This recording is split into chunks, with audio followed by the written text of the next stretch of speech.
اللہ الرحمن الرحیم۔ مسجد کی طرف آنا جانا جنت میں لے جانے کا سبب بنتا ہے۔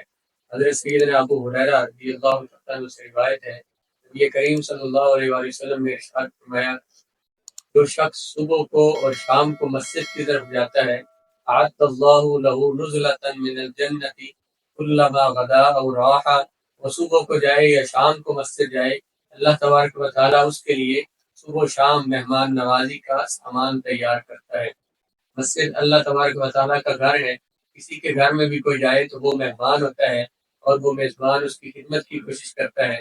اللہ تبارک و تعالیٰ کے گھر میں جانے والے اللہ رب العزت کے مہمان ہوتے ہیں اور وہ رب میزبان ہوتا ہے اور وہ اپنی شان کے مطابق بندوں کی مہمان نوازی کرتا ہے۔ حضور نبی کریم علیہ السلام کا ارشاد گرامی ہے، اذا مررتم بریاض الجنۃ فارتعوا، جب تم جنت کے باغوں میں سے گزرو تو کچھ کھا پی لیا کرو، کچھ چر چگ لیا کرو۔ حضور نبی کریم علیہ السلام سے پوچھا کہ یا رسول اللہ، وہ جنت کے باغات کون سے ہیں؟ آپ علیہ السلام نے فرمایا المساجد، وہ مسجدیں ہیں جو جنت کے باغ ہیں۔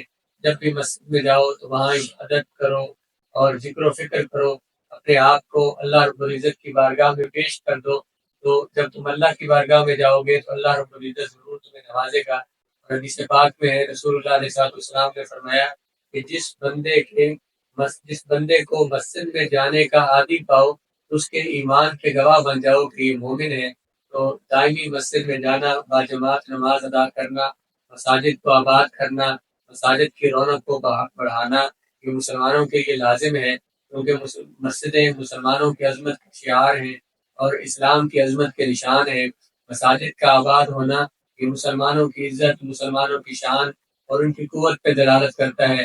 خاص طور پر جمعے کے اجتماعات، عید کے اجتماعات، ہر فرض جماعت کے اجتماعات میں شریک ہونا یہ ہمارے لیے لازم ہے۔